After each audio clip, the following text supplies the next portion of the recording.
সেখানে চিৎকার করবে বাবা বাবা, বন্ধু বান্ধব বলে ডাকবে, কিন্তু দুনিয়ার মা দুনিয়ার ভিতরেই থাকবে, দুনিয়ার বাবা দুনিয়ার ভিতরে থাকবে। কত বন্ধু বান্ধবের জন্য সময় নষ্ট করছো, সবাই তো দুনিয়ার ভিতরে থাকবে।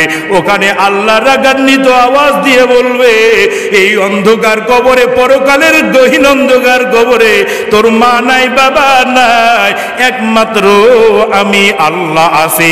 আমি আল্লাহর জন্য যদি কিছু আমল নিয়ে আসতা, তোমার আজকে কবরটা ফুলের বাগান হইতো। আজকে কিছু নিয়ে আসছো না, সাপের গর্ত হয়েছে এবং জাহান্নামের গর্জন আওয়াজ এবং সাপ হয়েছে। এমন ঈমান অর্জন করলাম রে ভাই, যে ঈমান অর্জন করেছি ফিলিস্তিনে আমার মা বোনেরা খানা পায় না, ফিলিস্তিনে মা বোনদেরকে ধরে ধরে হত্যা করা হচ্ছে। কত ইতিহাস দেখা যাইতেছে, মা বোনেরা খাবারের জন্য হাউমাউ করে কান্না করতেছে, শোয়ার জায়গা নাই, বসারও জায়গা নাই, সঙ্গে সঙ্গে বোমা বিস্ফোরণে সব হারিয়ে গেল। এরে নবীর উম্মতের দল, একবার শুকরিয়া আদায় করো গো।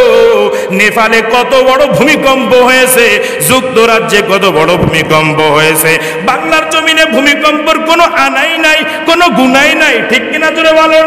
এমন ভূমিকম্প হয়েছে, শুধু একটা নাড়া দিয়েছে, 10 তলা বিল্ডিং, 5 তলা, 20 তলা, 30 তলা, যত হাট করেই বানানো হোক না কেন, মাটির সাথে মিশে গেল। আর বাংলার জমিনে একেবারেই নরম করে ভেজাল যুক্ত সিমেন্ট দিয়ে, রড দিয়ে, ইট বালু দিয়ে করার পরও ভূমিকম্পই কিছু টের পাই না, কোনো বিপদ হয় না, আপদ হয় না। আল্লাহর দরবারে একবার নয়, দুইবার নয়, তিনবার নয়, কমপক্ষে 100 বার করে শুকরিয়া আদায় করে ফিলিস্তিনি মা বোনদের জন্য দোয়া করার দরকার, ঠিক কিনা জোরে বলেন? বানিয়েছেন যে আমার বান্দা বান্দীদের জন্য আমি আল্লাহ তাআলা রব্বুল আলামিন জাহান্নামে দিবই দিব, এজন্য শখ করে বানিয়েছেন। আরো জোরে বলেন। আল্লাহ শখ করে বানিয়েছেন জান্নাত, শখ করে বানিয়েছেন দুনিয়া, শখ করে বানিয়েছেন এই আল্লাহ তাআলা দুনিয়ার ভিতরে বালাখানা সব কিছু বানিয়েছেন, এবং আশরাফুল মাখলুকাত সৃষ্টির শ্রেষ্ঠত্ব দান করেছেন যেই মানব জাতির উপরে। আল্লাহ তাআলা রব্বুল আলামিন এই মানব জাতিকেও শখ করে, মানব জাতিকেও আদর করে, মায়া করে, মহাব্বত করে দুনিয়ার ভিতরে অনেক আশা আকাঙ্ক্ষা নিয়েই বানিয়েছেন, ঠিক কিনা জোরে বলেন? এরপরে কেন বানাইলেন তাহলে জাহান্নাম? এরপরেও আল্লাহ তাআলা রব্বুল আলামিনের আশা আকাঙ্ক্ষা যারা পূরণ করবে না, যারা নাফরমানি করবে, শিরকি করবে, অন্যায় করবে, অপরাধ করবে, তাদের শাস্তি নেওয়া লাগবে কি লাগবে না? আরো জোরে বলেন। পরীক্ষায় সমস্ত স্যারেরা চায়, উস্তাদ মুরব্বীরা চায়, যারা এক্সামিনার তারাও চায় আমরা সবাই, সমস্ত ছাত্ররা যেন পাশ করুক। কেউ কি চায় ফেল করুক? যত বোর্ড আছে বাংলার জমিনে, স্কুল হোক, কলেজ হোক, মাদ্রাসা লাইন হোক, যেই বোর্ডই হোক না কেন, সমস্ত বোর্ডের শিক্ষকরা চায়, সমস্ত বোর্ডের যত কারিগর আছে সবাই চাই বোর্ডের সবাই যাতে করে পাশ করুক। কিন্তু যখন সাদা খাতা থাকে, ফেল না করে কোনো উপায় আছে? আরো জোরে বলেন। সাদা খাতায় কোনো নাম্বার হবে? জিরো আমলে নাজাত পাওয়া সম্ভব? আল্লাহ স্পষ্টভাবে বলেন বান্দা বান্দীদেরকে উদ্দেশ্য করে, নবী পয়গম্বরের কাছে, আমার বান্দা বান্দীরা আমি আল্লাহ তাআলা রব্বুল আলামিনের ইবাদত করবে, আমল করবে, আমলে সালেহ করবে, আমি আল্লাহ তাআলা রব্বুল আলামিনকে যাতে করে রাজি খুশি করার জন্যই তার ইবাদতটা হয়। অন্য কোনো চিন্তা ধারণা থাকলে সেই ইবাদত আল্লাহর দরবারে পৌঁছাবে না, ঠিক কিনা জোরে বলেন? প্রশ্ন আসতে পারে, অন্য কোনো ধারণা চিন্তার ভিতরে কি কি ধরতে পারেন? হতে পারে বিপদ হয়েছে, আপদ বালা মুসিবত হয়েছে, জীবনেও নামাজ পড়িনি, বিপদ মুক্ত হওয়ার জন্যই এই নামাজ। হতে পারে কিনা? সামনে পরীক্ষা, কঠিন বিপদ, সামনে পরীক্ষা, জীবনেও নামাজ পড়লাম না, পরীক্ষায় যাতে করে আল্লাহ সহায় থাকেন, পরীক্ষা যাতে করে ভালো হয় তার জন্য নামাজ। জীবনে যে নামাজ পড়লেন না, উদ্দেশ্য করলেন পরীক্ষা ভালো হয়, উদ্দেশ্য করলেন রেজাল্ট ভালো হয়, উদ্দেশ্য করলেন বিপদ আপদ থেকে মুক্ত হয়, ওই উদ্দেশ্য আল্লাহকে রাজি খুশি করা, এটা উদ্দেশ্য ছিল না। এ বিধায় আপনার নামাজ ইবাদত কবুল হবে। এটা কি বানানো কোনো কথা না? বিশ্বাস হয়। একমাত্র উদ্দেশ্য থাকতে হবে আমার ইবাদত পাওয়ার যোগ্যকে। আরো জোরে বলেন। আল্লাহ এবং আল্লাহর রাসূল পয়গম্বর, আল্লাহ তিনি স্পষ্টভাবে বলেছেন তোমার নামাজ, তোমার রোজা, তোমার হজ, তোমার যাকাত, আমলে সলে সব পাওয়ার যোগ্যই হলাম আমি, একমাত্র আল্লাহ, আর কেউ না, দুনিয়ার কেউ না। ঠিক কিনা জোরে বলে? অতএব আল্লাহ যদি যোগ্য হন, তাহলে আমার নামাজ, আমার রোজা, আমার দান, সদকা, বয়ান শোনা, বয়ান করা সব হবে কার জন্য? আর জোরে বলেন, আল্লাহর জন্যই যদি হয়। আল্লাহ এবার বলেন নবী পয়গম্বরের মাধ্যমে সব যদি আল্লাহর জন্যই হয়, ঠিক থাকতে হবে আগানা গোড়া গোড়া। আর জোরে বলেন, আখলিস দীনাকা ইয়াকফিকাল আমালুল কলিল, তোমার ঈমানকে খাঁটি করো, অল্প আমল, বেশি আমলের দরকার নয়। এটা কে বলেছেন? নবী পয়গম্বর বলেছেন। কে বলেছেন? আখলিস দীনাকা ইয়াকফিকাল আমালুল কলিল, ক্বালা an-নাবিয়্য সাল্লাল্লাহু আলাইহি ওয়াসাল্লাম আখলিস দীনাকা ইয়াকফিকাল আমালুল কলিল। নবী পয়গম্বর স্পষ্টভাবে বলেছেন তার সাহাবীদেরকে, এবং এই কথাও বলেছেন বাল্লিগু আন্নী ওয়ালাউ আয়া। এই সমস্ত হাদিস আমার থেকে কোনো কথাবার্তা, আমার থেকে বাণী যাহাই হবে, শুনে নিজে নিজে আমল করলে হবে না। তোমার আহাল পরিবার, আত্মীয় স্বজন, সমাজের ভিতরে সব এই বাণীগুলো ছড়িয়ে দিতে হবে। এটা কে বলেছেন? নবী পয়গম্বর সাল্লাল্লাহু আলাইহি ওয়াসাল্লাম। এবার আসেন, আখলিস দীনাকা ইয়াকফিকাল আমালুল কলিল। আমল যদি অল্প হয়, ঈমান যদি তরু তাজা হয়, আমার নামাজ, আমার রোজা, আমার সদকা, অতএব যতটুকু, খাদ্য বেশি হওয়ার দরকার নাই। খাদ্য যদি গান্দা হয়, নষ্ট হয়, আলানো হয়, এক গামলা যদি খাবার হয়, উটের গোশও যদি হয়, সেটাই কোনো লাভ হবে? আরো জোরে বলেন, খাবার অল্প হোক, যদি খাবার খাওয়ার মতো হয়, ওটাই হবে উপযুক্ত খাবার। ঠিক কিনা জোরে বলেন? ঠিক সেম তেমনি ইবাদত, আমল ভরপুর ভাবে করেছেন, নামাজ করেছেন, রোজা করেছেন, হজ করেছেন, যাকাত করেছেন, সব কিছু করেছেন, কিন্তু ঈমান দুর্বল, ঘাটতি। এই ঈমান দিয়ে এই নামাজ পৌঁছাতে পারবে না আল্লাহর, এই ঈমান দিয়ে আমার আমল পৌঁছাতে পারবে না আল্লাহর দরবারে। ঠিক কিনা জোরে বলেন? অতএব আমি, আপনি, আমরা সবাই আজকের খুতবার বিষয়বস্তু হলো মৃত্যুর আগে নিজেকে কি করা? প্রস্তুত করা। কি করা? আরো জোরে বলেন। প্রস্তুত করতে গেলে সর্বপ্রথম কি ঠিক রাখা লাগবে? আরো জোরে বলেন। ঈমান ঠিক ছাড়া আপনি নামাজ পড়তে পারবেন না, ঈমান ঠিক ছাড়া আপনি দান করতে পারবেন না, ঈমান তরু তাজা ছাড়া মানুষের সাথে ভালো ব্যবহার করতে পারবেন না, ঈমান তরু তাজা ছাড়া বিনয়ী কখনো হতে পারবেন না, উগ্রবাদী হবেন, উচ্ছৃঙ্খল হবেন, বেআদব হবেন। ঠিক কিনা জোরে বলেন?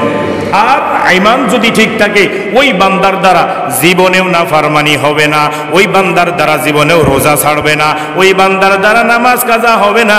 ঈমান ঠিক থাকলে ওই বান্দার দ্বারা কোনো গুনাহের কাজ হবে না। ঠিক কিনা জোরে বলেন? আখলিস দীনাকা ইয়াকফিকাল আমালুল কলিল। আল্লাহ রাসূল পয়গম্বর বলেছেন সাহাবীদেরকে, ও সাহাবীরা রে, যেই সমস্ত সাহাবীদের ঈমান ঠিক থাকবে, ওই সমস্ত সাহাবীরা আমি রাসূলের পিছন থেকে বিন্দু পরিমাণ সরে যাবে। এমনও সাহাবী ছিল, নবীজি দাঁড়িয়েছে নামাজে, আল্লাহু আকবার, গায়রিল মাগদুবি আলাইহিম ওয়ালাদ-দাল্লিন বলেছে, কিন্তু পিছনে কোনো সাড়া নাই, কোনো শব্দ নাই। সেই জামানায় নবীজির আমলে, নবীজির জামানায় তখন আল্লাহর রাসূল বাধ্যকতা করেছিলেন, আমি যখন সূরা ফাতিহা নামাজের পর, নামাজের ভিতরে যখন সূরা ফাতিহা শেষ করব, আমার পিছনে যত সাহাবায়ে কেরামেরা আছেন, সব সাহাবায়ে কেরামরা বলতে হবে আমিন। বলে কেন? একটা ঘটনার সময় নবী পয়গম্বর মসজিদে নববীর ভিতরে ইমামতির মুসল্লায় দাঁড়ায় যায়। এবার ইমামতি করার পর নবীজি সঙ্গে সঙ্গে সালাম শেষ করে। সালাম শেষ করিয়া দেখে পিছনে যত মুসল্লি ছিল, সাহাবীরা ছিল, একজন সাহাবীও নাই, মুসল্লিও নাই। এবার নবী পয়গম্বর বুঝতে পারলেন এই সাহাবী ছিল আমার নামের সাহাবী, এদের ঈমান দুর্বল হওয়ার কারণে আমি রাসূলের পয়গম্বরের পিছন থেকে তাগুদের দলে, সবাই দলে দলে ভাগিয়া গেছে। ঠিক কিনা জোরে বলেন? অতএব ঈমান অর্জন করতে হবে। বেলাটের মুসলমান ভালো করে শুনে নেন, কাফের, বেঈমান, ইহুদি, খ্রিস্টানেরা নবী পয়গম্বর বলেছেন এমন ভাবে নামাজে রত হও, এমন ভাবে ঈমান অর্জন করে নামাজে দাঁড়ায়া যাও। পিছন থেকে কাফেররা ধাক্কা মারবে, পিছন থেকে বেঈমানেরা ধাক্কা মারবে, ঘাড় ধরে যদিও ধাক্কা দেয় নামাজের স্থান ত্যাগ হয়ে যাবে। কিন্তু তুমি যে 3 আঙ্গুল দিয়া, 2 আঙ্গুল 2 পাশে দিয়া, মোট 5 আঙ্গুল দিয়া কবজিটা নামাজে ধরছো, ঈমান দুর্বল না হওয়ার কারণে, মজবুত হওয়ার কারণে, যাতে করে নামাজের মুসল্লা থেকে তোমার হাত ছুটে না যায়। সুবহানাল্লাহ। কে বলেছেন এটা? বলেন। নবী পয়গম্বর বলেছেন। কে বলেছেন? এবার আসেন এখানে মাযহাব ভিন্ন অনেক পরে আসছে মাযহাবের কাহিনী। ইমাম হলো 4 ইমাম। ইমামে আযম আবু হানিফা রাহমাতুল্লাহি আলাইহি, সরাসরি আমাদের ইমামে আযম আবু হানিফা। আমাদের ইমামের নাম কি জানেন না কেউ মুসলমান হিসাবে? আমাদের ইমামের নাম ইমামে আযম আবু, আর জোরে বলেন, ইমামে আযম আবু হানিফা শাফিঈ মাযহাব, হাম্বলি মাযহাব। ইমামে আযম আবু হানিফার এটাও হলো মাযহাব। ইমামে আযম আবু হানিফার মাযহাবে আমরা এখনকার মুসলিম উম্মতেরা রয়েছে। এই ইমামে আযম আবু হানিফা স্পষ্টভাবে সরাসরি সাহাবীদের ছাত্র। সকলে জোরে সরে বলি সুবহানাল্লাহ। আর 4 ইমামের একজন ইমামও সরাসরি সাহাবীদের বলেন ছাত্র নয়, সরাসরি সাহাবীর ছাত্র। কোন ইমাম? আরো জোরে বলেন। ইমামে আযম আবু হানিফা, সেই ইমামে আযম আবু হানিফার অনুসারী হলাম আমরা। এবার ইমামে আযম রাহমাতুল্লাহি আলাইহি তার কিতাবের ভিতরে উল্লেখ করা হয়েছে নামাজের ভিতরে তাকবীরে উলা, আল্লাহু আকবার বলিয়া হাত বাঁধা এটা হলো জরুরত। এটা কিছু কিছু সাহাবীদেরকে দেখেছেন।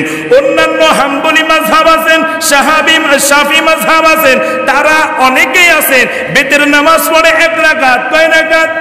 আর জোরে বলেন। বেতের নামাজ পড়ে 1 রাকাত। ওরে মুসলমান, আমার কথায় রাগও করবেন না, একটু প্রশ্নও জাগাবেন না।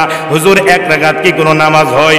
যদি নামাজ না হয়, লা মাযহাবি একটা দল আছে, লা মাযহাবি ভাইয়ের দিকে তাকাইয়া দেখবেন 30 টাকা 20 রাকাত তারাবির জায়গায় তাদের জন্য তারাবির নামাজ মাত্র 8 রাকাত। কয় রাকাত?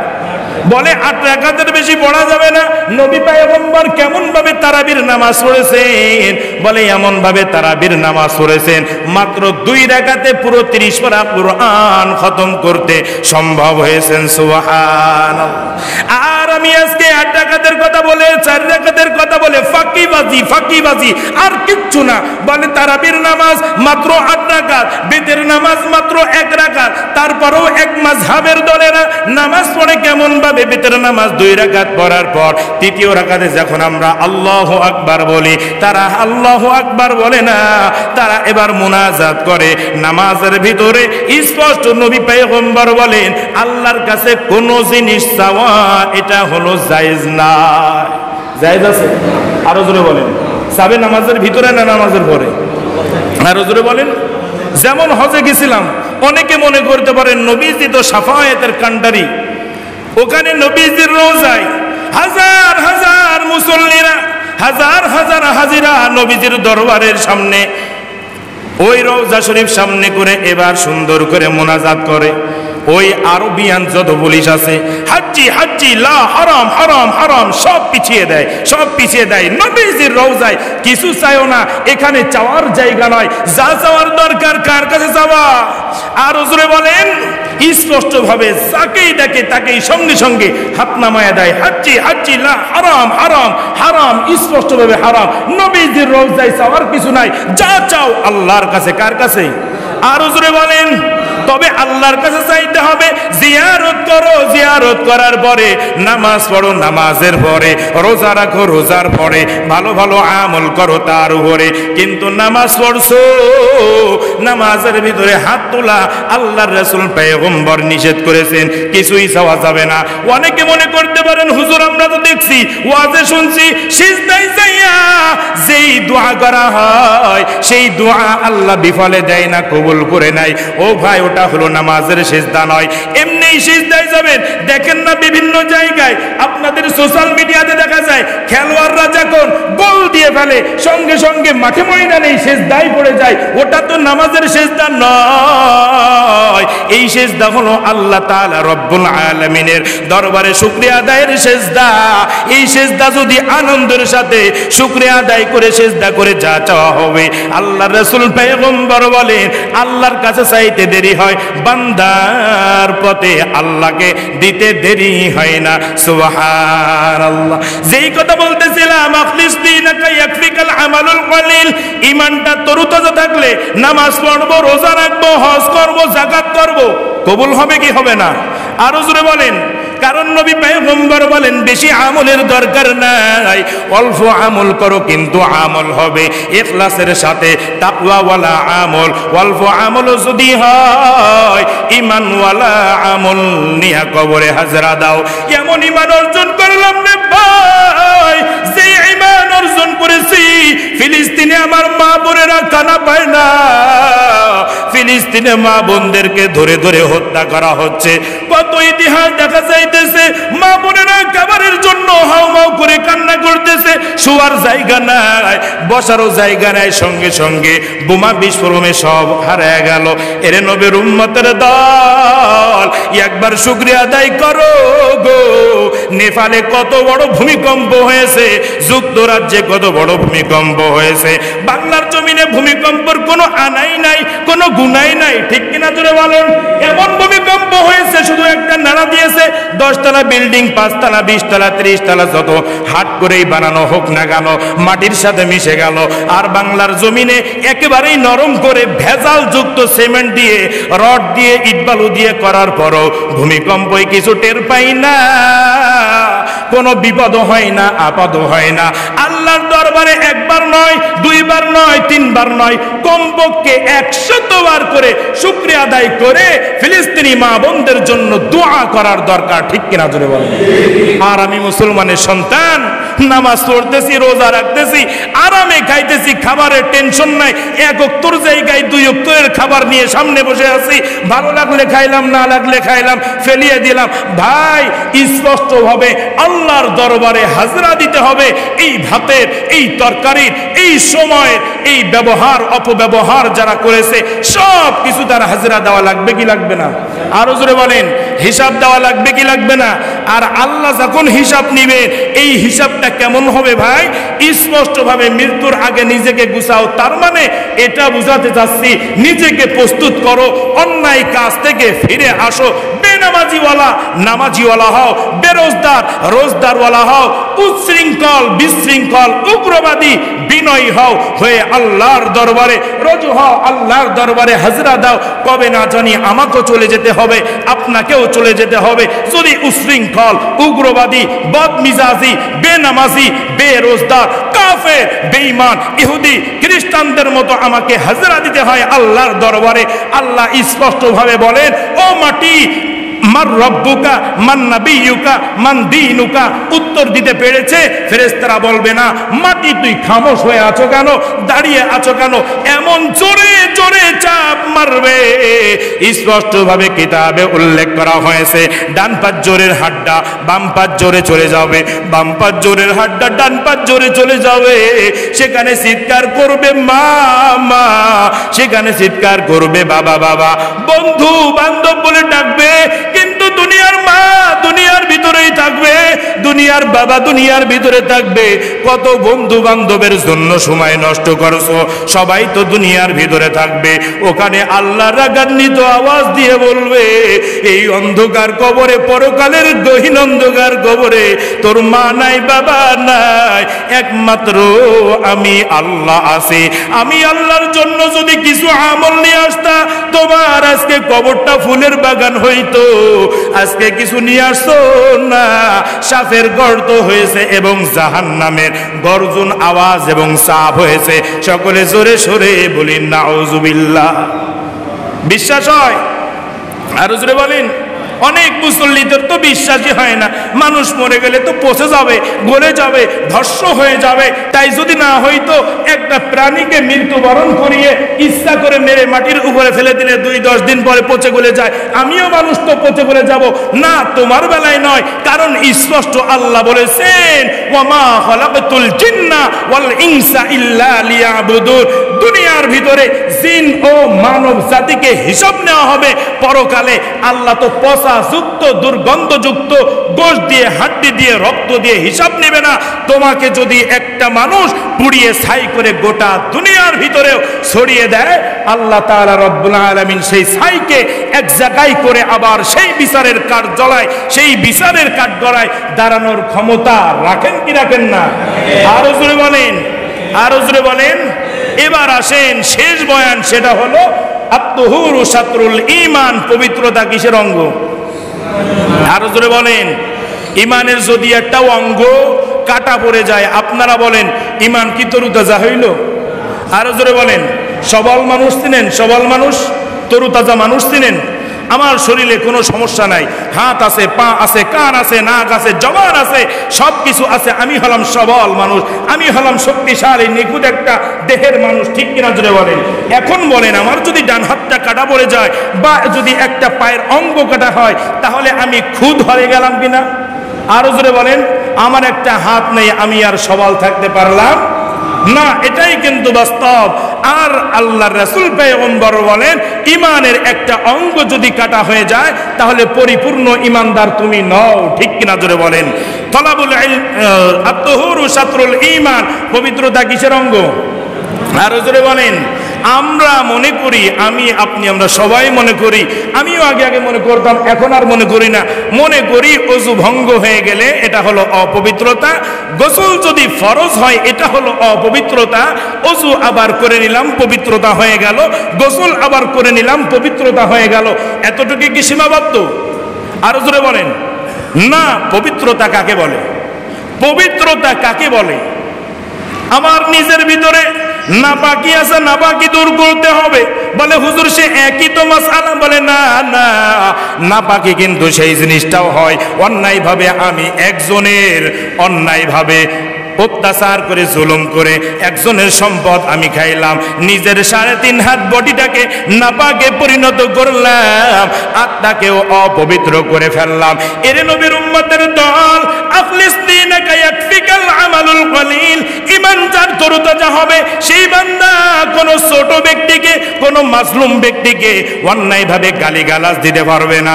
গালিগালাজ যখনই দিবে, জিহ্বার অপবিত্রতা হয়ে যাবে, পবিত্রতা নষ্ট হয়ে যাবে। অন্যায়ভাবে যখন মা বোনদের দিকে তাকাবে, চোখটা অপবিত্রই পরিণত হয়ে যাবে। এর নবীর উম্মতের দল, অন্যায়ভাবে একজনের সম্পদ লুটিয়া খাইলাম, পাটিয়া খাইলাম, সঙ্গে সঙ্গে আমার নফসটা অপবিত্র হয়ে যাবে। পবিত্রতা সর্বপ্রথম আমার আঙ্গিক শারীরিক পবিত্রতা। ওযু ভাঙলে ওযু করে নাও, যদি গোসল ফরজ হয়ে যায় গোসল অর্জন করে নাও, তাহলে পবিত্রতা হবে, শারীরিক পবিত্রতা। এবার আসেন আমার নফসের পবিত্রতা অর্জন করতে হবে। এই নফস দিয়ে কোনো মুসলমান জাতিকে গালি দেওয়া যাবে না, এই নফসকে আলেম উলামাদের বিরুদ্ধে কোনো কথা বলা যাবে না, এই নফস দিয়া বিন্দু থেকে বিন্দু পরিমাণ কুরআন হাদিসের বিরুদ্ধাচরণ করা যাবে না, এই জিহ্বা দিয়ে কোনো ব্যক্তিকেও গালি দেওয়া যাবে না।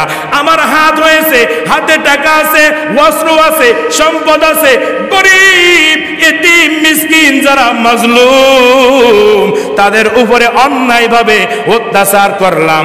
আল্লাহর রাসূল পয়গম্বর বলো, হাত সাথে সাথে নাফাকে পরিণত হয়। আমার পা দুইটা ভালো আছে, এই পা দিয়ে নাফাকে একটা জায়গায় গেলাম, অংশগ্রহণ করলাম, টিভি ভিসিআর দেখতে গেলাম, জিনার কাছে পা দিয়ে হেঁটে হেঁটে গেলাম। আল্লাহর রাসূল পয়গম্বর বলেন, আশরাফ আলী ফারুকী থানভী রাহমাতুল্লাহি আলাইহি তিনিও বলেন, পায়ের পবিত্রতা পবিত্রতা নষ্ট হয়ে গেল। সব হিসাব দেওয়া লাগবে আল্লাহর দরবারে। ও ভাই, দুনিয়ার ভিতরে আমার নখটা বড় হয়েছে, সঙ্গে সঙ্গে কাটা, এটা হলো পবিত্রতা। আমার চুল বড় হয়েছে, নবীজির সুন্নত অনুযায়ী সুন্দর করে লেবাস করে কাটা, এটা হলো পবিত্রতা। কিন্তু চুল রাখলাম ক্রিকেটারদের মতো, ফুটবলারদের মতো, নায়ক নায়িকাদের মতো চুল রেখে দিলাম, এটা কোনো কাজে আসবে না। নবীজির সুন্নত আদায়ের ক্ষেত্রেও যদি চুলটা কাটা হয়, নখটা কাটা হয়, নিজেকে সাজসজ্জ করে রাখা হয়, যদিও হাজরের ময়দানে কোনো বিষয় নাজাত না পাওয়া যায়, রাসূল পয়গম্বর বলে আমার সুন্নত জিন্দা রাখার জন্য এত কঠোর পরিশ্রম করে গিয়েছে, যাও এই ওসিলায় আমি রাসূল পয়গম্বর শাফায়াতের কান্ডারির সার্টিফিকেট দান করলাম। সুবহানাল্লাহ। পারবো তো ইনশাআল্লাহ? আর জোরে বলেন। আমার দ্বারা আজ থেকে বেলাটের যুবক ভাই, আজ থেকে যে যত বড় রাজনীতিবিদ হন না কেন, যার দল যত বড় শক্তিশালী হোক না কেন, নিজেকে আগে তৈরি করেন। দল থাকবে, রাজনীতির দল সব দুনিয়ায় পড়ে থাকবে। আপনি বাবাজি যতই বাহাদুরি করেন না কেন, এই দুনিয়ায় আপনার মাত্র 3 দিন 2 দিনের হায়াত, আপনি থাকবেন না। অতএব দলের জন্য নিজের 3.5 হাত বডিটাকে খারাপে পরিণত করবেন না, অপবিত্রতা করবেন না। করলে কি হবে? মানুষ আপনাকে খারাপ বলে জানবে। মৃত্যুবরণের সময় আপনার চোখ দিয়ে পানি বের হবে না। ওই সমস্ত বাবাজিরা একবার আলহামদুলিল্লাহ বললেও বলবে, তার কারণ গত 17 বছর ধরেও আমরা দেখেছি যত মানুষগুলো মৃত্যুবরণ করেছে, দলের লোক সবাই, অন্যান্য দলেরা সবাই কি বলেছেন? আরো জোরে বলেন। আমার পরে রাগ করে কথা বলবেন না, বিষয়টা এমন হবে না। এটা শুধু আল্লাহর জন্য, আপনার দলকে খুশি করার জন্য নয়। বেজার হইলেন, খুশি হইলেন, বিষয়টাও এরকম নয়। যদি আল্লাহর স্পষ্টভাবে বলেন 3 জন 7 জন 21 জন মৃত্যুবরণ করার পরে যদি 3 জন 7 জন 21 জন আলহামদুলিল্লাহ আলহামদুলিল্লাহ প্রশংসা করে, সাথে সাথে দুনিয়ার ভিতর থেকেই তার জাহান্নামের আযাব শুরু হয়ে যায়। সকলে বলি নাউযুবিল্লাহ। দলের জন্য নিজেকে জাহান্নামে পোড়াবো, কসু হয়েছে নাকি আমার? ঠিক কিনা জোরে বলেন। দলের জন্য নয়। যদি আল্লাহ চায় আমি নামাজ পড়লাম, রোজা রাখলাম, হজ করলাম, যাকাত করলাম, আল্লাহর জন্য কত কিছু করেছি, এরপরও আল্লাহ যদি আমাকে জাহান্নামে দেয়, সেখানে আর কিছু করার নাই, সেটা আল্লাহর ব্যাপার। আল্লাহ যদি আমাকে জাহান্নামে দিয়ে শান্তি পায়, সেটা আল্লাহর ব্যাপার। কিন্তু মনে রাখতে হবে, আমার মার কারণে, আমার বাবার কারণে, আমার আত্মীয় স্বজনকে সাপোর্ট করতে গিয়ে আমার নিজের আমল, নিজের নফসটা জাহান্নামের দিকে যেন না চলে। বিশেষ করে যুবক ভাই, আপনারা অন্যায়ভাবে কাউকে কোনো কথা বলবেন না। 1 নাম্বার ঈমানের বড় একটা ফ্যাক্টর। 2 নাম্বার হলো অন্যায়ভাবে কারো প্রতি প্রহার, অত্যাচার, জুলুম করা যাবে না। পারবো তো ইনশাআল্লাহ? যারা কথা বলবেন না তারা মনে মনে করতেছি করবো না, মানে হুজুর আপনি মসজিদ থেকে বের হন, আপনারই আগে ধরবো, এমন চিন্তা করা যাবে না ভাই। হুজুর হই, ছোট হই, বাচ্চা হই, যেই হন না কেন, আপনার গ্রাম পাড়া প্রতিবেশী যেই দল করুক, আপনার নিজের পরিচয় ঠিক রাখবেন যে আল্লাহর দরবারে হাজরা দিতে হবে। সেই কথা চিন্তা করে ঈমান যাতে করে তরু তাজা থাকে। স্পষ্ট নবী পয়গম্বর বলেন, আল মুসলিমু মান সালিমাল মুসলিমুনা মিন লিসানিহি ওয়া ইয়াদিহি। খাঁটি মুসলমান ওই ব্যক্তি, কি মুসলমান? ভেজাল মুসলমান। আরো জোরে বলেন, ভেজাল মুসলমান। এটা নবী বলেন খাঁটি মুসলমান। আর খাঁটি মুসলমানের টেনশন কি, চিন্তা কিসের? আল্লাহ রাসূল নিজে বলেন খাঁটি মুসলমান ওই ব্যক্তি যার হাত থেকে, যার জবান থেকে, যার চোখ থেকে, যার নাক থেকে, যার 2 হাঁটু থেকে, যার পা থেকে, অঙ্গ প্রত্যঙ্গ সব কিছু থেকেই যে অপর মুসলমান নিরাপদে থাকে। কিসে থাকে? আরো জোরে বলেন। কিন্তু আপনার জিহ্বার থেকে কেউ নিরাপদ থাকলো না, দেখলেই গালি, দেখলেই গালি, দেখলেই গালি, গালি গালাজ, অত্যাচার, জুলুম। ভাই জিহ্বা এমন ভাবে টানা হবে, কিতাবে উল্লেখ করা হয়েছে। আমার জিহ্বা, আপনার জিহ্বা বের করেন দেখি কতটুকু বের হবে। 2.5 ইঞ্চি 3 ইঞ্চি বের হবে, এর বেশি বের হবে না। কিতাবে উল্লেখ করা হয়েছে জিহ্বা দিয়ে যারা দুনিয়ার ভিতরে এমন ভাবে অত্যাচার করেছে, গরিবের উপরে গালি গালাজ করেছে, কিন্তু এমনও আলেমদের বিষয়ে বলা হয়েছে তুমি যা মাসআলা দিয়েছো কিন্তু নিজে মানো নাই। স্পষ্ট ভাবে রাসূল পয়গম্বর বলেন জিহ্বা দুনিয়ার ভিতরে 2.5 ইঞ্চি 3 ইঞ্চি বের হয়, আর হাসরের ময়দানে এমন ভাবে ফেরেশতারা শিকল বেঁধে টান দেবে, টান দিতে দিতে দিতে দিতে এইভাবে বের করে মাথার উপর দিক দিয়ে পিছনে পিঠের নীল দড়ায় আল্লাহ রাসূল পয়গম্বর বলেছেন আগুনের পেরেক, যেই আগুনের পেরেক থেকে ওই পেরেক থেকে আগুন লিখবে না, পিছনে জিহ্বাটা পেরেক দিয়ে মেরে রাখবে। সকলে বলি না আউযুবিল্লাহ। আমার জিহ্বা আপনার জিহ্বা কয় হাত বের হয়, কিন্তু আল্লাহ বের করার ক্ষমতা রাখেন কি রাখেন না? আরো জোরে বলেন। হাত দিয়ে আপনি অস্বীকার করবেন, গুনাহ করবেন, মুখ দিয়ে অস্বীকার করবেন। আল্লাহ তাআলা জিজ্ঞাসা করবেন কি কি কাজ করেছো, অন্যায় করেছো। বলবে আল্লাহ দুনিয়ায় শুধুমাত্র তোমার নামাজ, রোজা, হজ, যাকাত ছাড়া কোনো গুনার কাজ করেনি, কোনো অন্যায় করেনি। আল্লাহ তখন রাগান্বিত আওয়াজ দিয়ে, স্পষ্ট গায়ের আওয়াজ দিয়ে এমন ভাবে হুঙ্কার দিবে, দিয়ে তার মুখের তালা বদ্ধ করে হাতের জবান খুলে যাবে, চোখের জবান খুলে যাবে, ঠোঁটের জবান খুলে যাবে, পায়ের জবান খুলে যাবে। হাত বলবে গুনাহ করতে চাইনি, তোমার এই বান্দা নফসের কারণে আমি হাত দিয়ে সেই গুনার কাজ করেছে। হাত সাথে সাথে আগুনের হাত দ্বারা, আগুনের কাছে দ্বারা কেটে জাহান্নাম, ওয়াইল নামক জাহান্নামের ভিতরে আল্লাহ নিক্ষেপ করবে। এমন করে করে সব জাহান্নামের ভিতরে নিক্ষেপ করবে। হাদিসের মধ্যে উল্লেখ করা হয়েছে 70-75 বছর পর নাজাতের একটা নিশানা আসবে। আস্তে আস্তে বাইতে বাইতে জাহান্নামের সিঁড়ি 70,000 বছর ধরে সিঁড়ি পার হতে হতে যখন সামনে চলে আসবে, জান্নাতের সুঘ্রাণ পাবে, ওই পাশেই জান্নাত। তখন ফেরেশতারা আল্লাহর কাছে বলবে, গত কয়েক জুমা আগেও কথা বলেছিলাম। তখন ফেরেশতারা এসে ঘাড়ে লাথি মারবে, আবার 70,000 তলদেশে জাহান্নামে আমার মতো আপনার মতো যদি আমরা জাহান্নামী হয়ে থাকি, তাহলে আবার সেই জাহান্নামে পড়ে যাবে। সকলে বলি নাউযুবিল্লাহ। আর যারা জান্নাতি হবে স্পষ্ট হবে আল্লাহ তাআলা সর্বক্ষণিক তাদের সাথেই আর রহমান আল্লামাল কুরআন খালাকাল ইনসান ইয়াসিন ওয়াল কুরআনিল হাকীম ইন্নাকা লামিনাল মুরসালিন। এমন করে করে আল্লাহ তাআলা সূরা শোনাবে। কিতাবে উল্লেখ করা হয়েছে রহমানের সর্বপ্রথম যারা জান্নাতি হবে, সর্বপ্রথম রহমানের 5 সূরা 5 আয়াত তেলাওয়াত করবে। সঙ্গে সঙ্গে সমস্ত জান্নাতি মানুষ আল্লাহর কণ্ঠ শুনে, আল্লাহর এই নাজ নিয়ামত শুনে সব বেহুশ হয়ে যাবে 500 বছর ধরে। সব কত বছর? আরো জোরে বলেন। 500 বছর পরে উঠেই বলবে আল্লাহ সেকেন্ড আগেই তো বেহুশ হয়ে গেলাম, তোমার এই কণ্ঠ শুনে আবার শুরু করো। আল্লাহ বলবে না, 500 বছর পার হয়ে গিয়েছে তোমাদের এই অবাক হয়ে যাওয়া, এই বেহুশ হয়ে যাওয়া। সকলে জোরে সরে বলে সুবহানাল্লাহ। ভাই, মানুষ যদি খুশি থাকে আপনার উপরে মৃত্যুবরণের সময়, আজকের খুতবার বিষয়বস্তুই হলো এটা, মৃত্যুর আগে নিজেকে প্রস্তুত করো। ভাই, যদি আপনি মৃত্যুবরণের পর সবাই খুশি হয়, ফেরেশতারা আসে কিন্তু 2 জন ফেরেশতা এসে দেখে বান্দার পক্ষে সুনাম গাইতেছে কতজন। আল্লাহর দরবারে যে বলে আল্লাহ এই বান্দা দুনিয়া থেকে বিদায় নিয়ে চলে গিয়েছে, আসমান কাঁদতেছে, জমিন কান্দে, আর জমিনের ভিতরে যত মানুষ আছে তারাও কান্দে। আল্লাহ তাআলা ভালো বলে গণ্য করে ইমানদারের খাতায় নাম লিখে দেয়। সকলে বলি সুবহানাল্লাহ। আর এমন কিছু মানুষ মারা গেছে আল্লাহ, এটা তো তোমার আজরাইলের হাতে মারা গেছে, কোনো চিহ্নই নাই।